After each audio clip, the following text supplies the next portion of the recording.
Midweek update time, and we are reversing a couple of yesterday's pivots after running fresh ownership, projection deltas, and news signals. We are moving our core quarterback exposure back to Joe Burrow at 6,500 against the Cardinals, who have one of the worst defenses overall with an opponent rank of 26. The reason for the change from yesterday's Drake May stance is twofold. First, Burrow's ceiling case is live right now, with 32, 8, and 25 over his last three and a dash rank of 100 with a 21-point projection. Second, the news cycle materially favors him this week. He was just named AFC Offensive Player of the Week after going 25 of 32 for 304 scores versus Miami, per the Essentially Sports recap, and multiple reports this week reiterate that Burrow does not want to go anywhere and that Cincinnati is committed to him. That stability matters for late-season volume. With projected ownership around 17%, we get a high ceiling at moderate popularity in a soft overall matchup, which is a better tournament profile than May's rising tag and attention. For our value quarterback, we are moving off Geno Smith and onto Cameron Ward at 4,500 versus the Saints, who have a middle-of-the-pack defense overall with an opponent rank of 11. The Y is a steadier recent trend at the salary with, say, 18, 15, and 12 in his last three, a dash rank of 100, and near zero projected ownership for leverage. The chatter around his modest Madden rookie rating and national debate about whether other rookies are ahead of him has the market lukewarm, which we can use to our advantage as long as we are price-sensitive and stacking thoughtfully. We are moving our lead running back exposure back to Chase Brown at 7,400 against the Cardinals, who have one of the worst defenses overall with an opponent rank of 26. This is a direct reversal of yesterday's Ashton Jeanty call, and it is all about correlation plus leverage. Burrow plus Brown gives us access to every Bengals touchdown against a soft overall defense. Brown carries a dash rank of 100 with a 17-point projection, and his recent 33, 16, and 19 shows multipath scoring in both game scripts. The projected ownership near 4.9% is the clincher, even with national analysts underrating him recently, including Maurice Jones-Drew's low ranking and start-sit columns calling him volatile. We are buying the role at low ownership in a favorable matchup. Our value running back remains Sean Tucker at 4,200 against the Dolphins, who have one of the worst defenses overall with an opponent rank of 21. No change from yesterday. The projection sits at 4 with 6, 7, and 9 in his last three, and his role can spike if the game script tilts his way. He has already been a poster child for volatility in fantasy coverage this season, which is exactly what we want in a punt for large field builds at sub-1% ownership. We are keeping Brian Thomas Jr. in the pool at 5,200 against the Colts, who have one of the worst defenses overall with an opponent rank of 22. No change in conviction from yesterday, only his slot in our build shifts depending on tight end spend.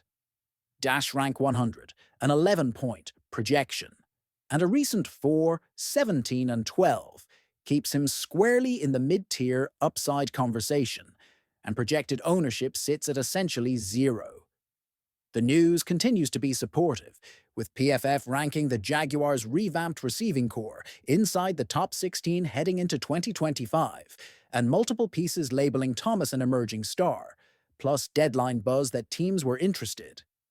We are sticking with him because the role is growing and the matchup is soft overall.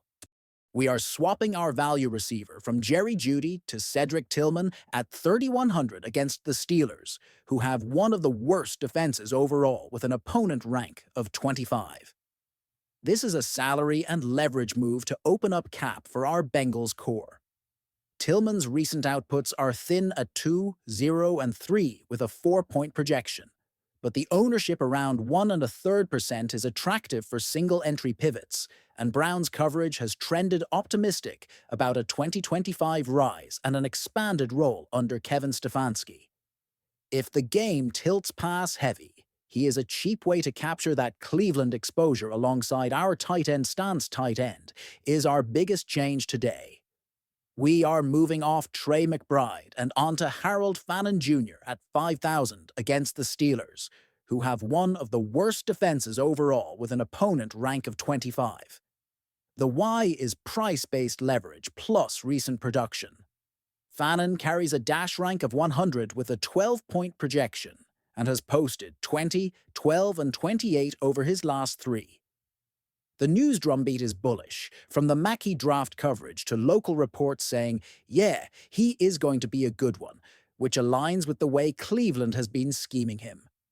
He is listed as questionable, so we will monitor practice reports. If he sits, we will pivot down to Drew Sample at 2,500 in the same soft overall matchup Burrow is exploiting. Sample projects at 2 with recent 5, 3, and 0, and the ownership near 1% makes him a viable punt that correlates with our Bengals exposure. For the flex, we are moving to Brenton Strange at 4,000 against the Colts, who have one of the worst defenses overall with an opponent rank of 22. This is a usage and touchdown equity bet in a soft overall matchup. Strange brings a dash rank of 100 with a 10-point projection, recent 15, 4, and 6, and ownership around 7.4%. The news is positive on role and health trajectory, with reports of him returning to practice off injured reserve, and multiple analysts calling him a breakout candidate, plus a modeling piece including him among notable tight end props. Pairing him with Brian Thomas Jr. gives us a cost-efficient double in a friendly environment. Defense, we are rotating off the Patriots and onto the Seahawks at 3,700 versus the Panthers, who have one of the worst defenses overall with an opponent rank of 22. We prefer not to oppose our Bengals stack with a defense, and Seattle's ownership around 3.6% gives us room to capture sack and turnover variance against an offense that has struggled to sustain drives.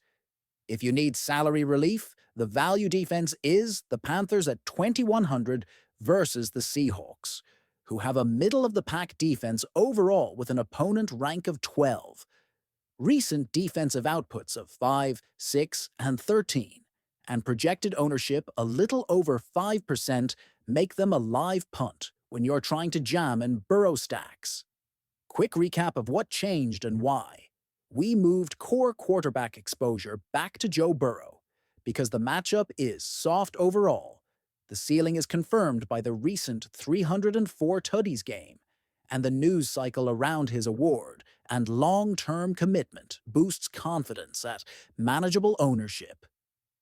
We replaced Ashton Jeanty with Chase Brown to correlate with Burrow and to exploit low ownership on a back posting elite recent scores in a soft overall matchup despite skeptical national rankings. We kept Brian Thomas Jr. for the same salary-efficient upside we outlined yesterday because the Jaguars' receiver room continues to grade well and the matchup remains favorable.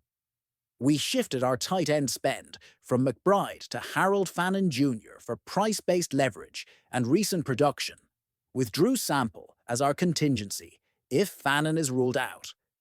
We slid Brenton Strange into the flex to ride his rising role in a soft overall matchup, and we swapped defenses to the Seahawks for neutral correlation with our Bengals core, with Panthers as the salary relief alternative. Drop your favorite low-owned bring-back to a Burrow stack in the comments, and we will tighten cores when practice reports clarify Fannin's status and inactives lock on Sunday.